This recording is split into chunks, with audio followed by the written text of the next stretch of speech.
3, and that's it. So if you want to put both of those in play, Representative? Thank you, Chairman. Whip? The first one is a bill that was heard last year, and it mirrors a very successful program that Massachusetts has already established.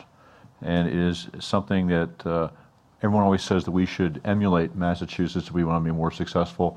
This is no, it's not marijuana. This deals with municipal infrastructure program. It has been extremely successful in Massachusetts. And I will leave that to the rest of the explanation to the witnesses. I believe Mr. Walsh is here. Before we give Mr. Walsh an opportunity to speak, come on up. Are there any questions of the sponsor? Okay. You have Bill Walsh. You have Scott Wolf.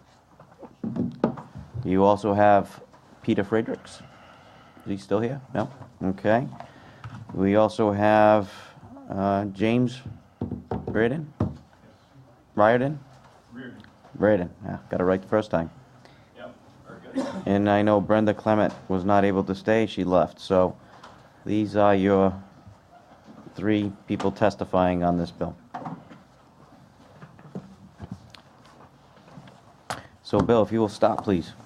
Thank you, Mr. Chairman, members of the committee. It's been a pleasure testifying before you all this evening, and I'm happy to say this is my last of the night, but I want to thank Whip Edwards for championing this effort, as well as Representative Marshall and Donza as well for their support.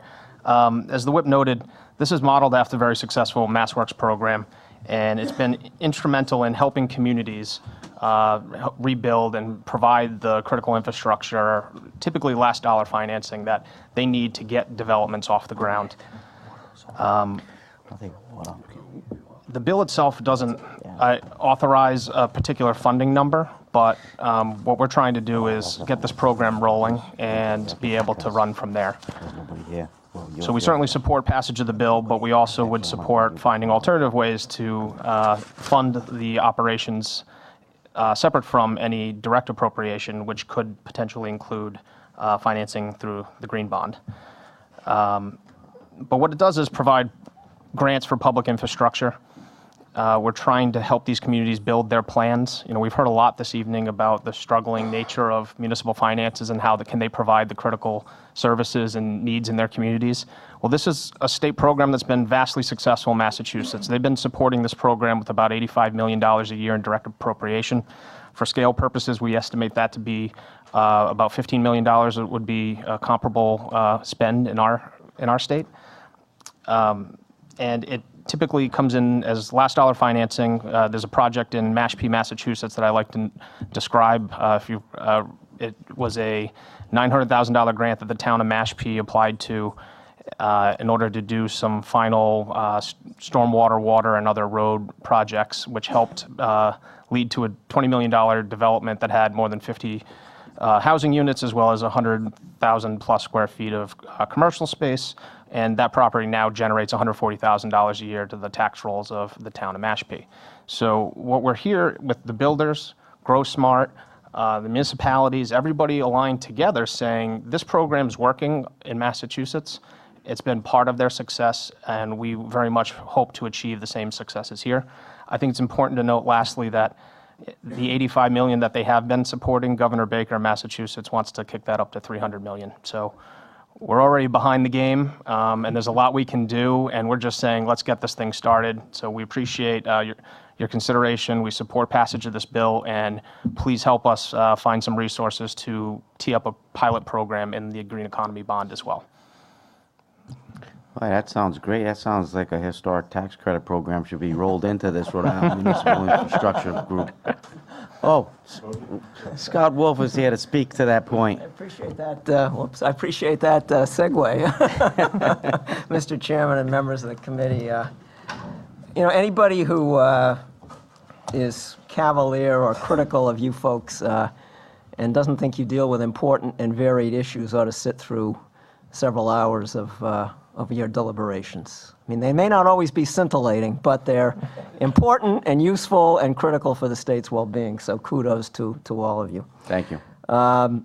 So Grow Smart Rhode Island is a nonprofit public interest group. We've appeared before you folks a number of times. We have a number of objectives for the state. One of the key ones is to redevelop our urban and town centers and to capitalize fully on what we think is vast untapped potential in the state. Clearly, from most indicators, Rhode Island is moving, economically anyway, in the right direction. People can quibble about how fast we're moving in the right direction. But I also think it's clear that the next recession could be around the corner. Everything is cyclical. We've been hard hit in the past by national recessions. And I think this bill, among other things, is a way to insulate us somewhat from the vulnerable position we've had when recessions have hit. It's a way to get some economic development projects that are right on the cusp of happening to get over the finish line through investment in needed infrastructure. And if we follow the Massachusetts model, most of this investment will be on our main streets and in our downtowns, which is one of the reasons why we're so enthusiastic about this bill. I've submitted in the packets that we've circulated to you a number of letters of support from several mayors and other community-based groups. So just to reiterate what Bill has said, this does have broad-based support. It's not every day you have the builders and Grow Smart Rhode Island and the American Planning Association all singing from the same hymnal, although we do from time to time, and I think that shows how compelling the case is for this legislation. A couple of key points I want to make in addition to what I've already said. This program would be a complement, not a competitor or a substitute for the low-interest financing programs that are available through Rhode Island's well-run infrastructure bank. The grants awarded through this program would be a vital part of the capital stack, so to speak, that's necessary to move many infrastructure projects forward in a timely way. There is a compelling track record of success with this program in Mass, and I would point out that in Massachusetts, a lot of the funding from this program is going to what they call their gateway cities, which are not their splashy, economically most vibrant places. They're places like Attleboro and Lowell and Lawrence and New Bedford and Fall River, and where we have some similarities. Some of our smaller cities have similarities with those kinds of places, the same kind of issues, the same challenges. So I do think in many ways this is a good template for Rhode Island. The program is simple, it's straightforward, it's effective. Representative Edwards' bill is only 1.5 pages, or at least the Massachusetts bill is, and I think Representative Edwards' bill is pretty short too. And there was 3-page set of guidelines in the Massachusetts program. We've already talked about the bipartisan nature of this bill and the support for it, and the fact that this bill before you doesn't have funding, but it's critical that we find funding for this to make it meaningful. And we hope that you folks will consider avenues such as what Bill described through the Green Economy Bond potentially for that to happen. So overall, we think that this program's in our state's best interest as a means to facilitate a state-local partnership for investing in a stronger, more vibrant, sustainable, and resilient Rhode Island. Happy to answer any questions. Thanks again for all you do. Thank you so much for all that you do. Thank you. Sir. Good evening, Mr. Chairman, members of the House Finance Committee. Thank you very much for having me here this evening. My name's Jim Reardon. I'm the president of the Rhode Island chapter of the American Planning Association, which is the group that I'm here representing tonight. We offer full support for this bill. Like to sing from the hymnal along with my other parishioners. I need some voice training. Hope your voice is more melodic. Go ahead. Yeah, planners aren't necessarily known for their acapella, but that's okay. We're very much in support of this bill, and we thank Representative Edwards for introducing it. Last year, we sent a letter of support regarding a very similar bill, and our intent now is to renew that support. Therefore, I'd like to make the following 5 points. As we've already discussed, Massachusetts has established a very similar and successful infrastructure grant program called MassWorks. In 2016, MassWorks funded 34 projects. As was mentioned earlier, it was about $85 million that they funded. The projects addressed housing needs, roads, water, sewer and wastewater, and safety issues. This investment was estimated to unlock about $1 billion. So we could expect to see a similar scale here if it was 15 million. What would that be? It would be several $100 million. Just imagine the jobs created from that as well. The MassWorks bill is frankly touted in large part based on job creation. It's focused on development, it's focused on infrastructure, but a major part of that program is to create jobs. We could do similar things here in Rhode Island. So if Rhode Island's going to remain competitive with its other New England states, with its sister New England states, especially Massachusetts, we need a bill like this. Our existing infrastructure in Rhode Island is in obvious disrepair and decay. One only need drive around the roads and over the bridges to really see the condition of the infrastructure that is visible. What about the buried infrastructure? The water, the sewer, the stormwater systems? Those are probably even in worse shape.